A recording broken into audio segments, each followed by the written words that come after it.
окупанти збирають ще. Nous devons aider le continent africain. To live with us, the European dream. Good friend of Taiwan.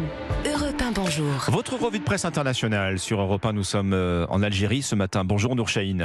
Bonjour. De quoi parlent les journaux algériens ?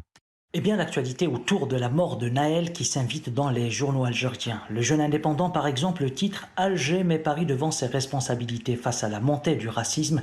Que se passe-t-il en France ? S'interroge le journal qui évoque un climat de guerre civile, de surenchère politicienne contre les Français d'origine algérienne, tout particulièrement.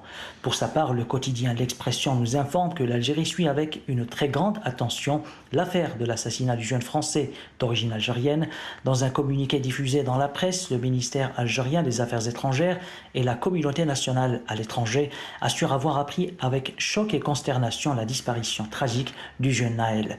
Seul le Soir d'Algérie se distingue avec l'interview d'un Français qui est actif comme médiateur auprès des jeunes des cités difficiles en banlieue parisienne.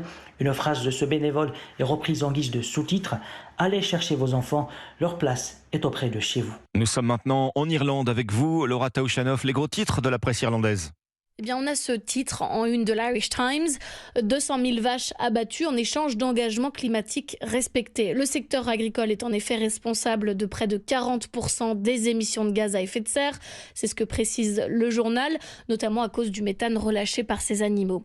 The Examiner précise par ailleurs que ces 10 dernières années, le cheptel national a augmenté de 40%, d'où l'urgence de le réduire aujourd'hui.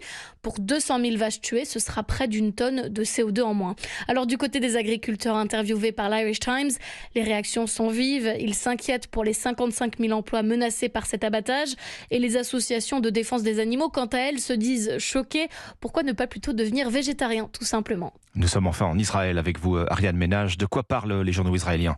Des combats à Jenin, en Cisjordanie occupée, frappes de drones et déploiement de centaines de troupes au sol. L'armée israélienne dit y avoir lancé hier une vaste opération antiterroriste. C'est la plus importante depuis près de 20 ans, commente le Yediot Aharonot, dans une zone théoriquement sous contrôle de l'autorité palestinienne. Le Time of Israel établit, lui, un bilan provisoire, au moins 9 morts palestiniens, une centaine de blessés. L'opération durera aussi longtemps que nécessaire, a de son côté déclaré le Premier ministre Benjamin Netanyahou. Pour le journal de gauche Haaretz, ce nouveau raid risque peu de changer la réalité sur le terrain.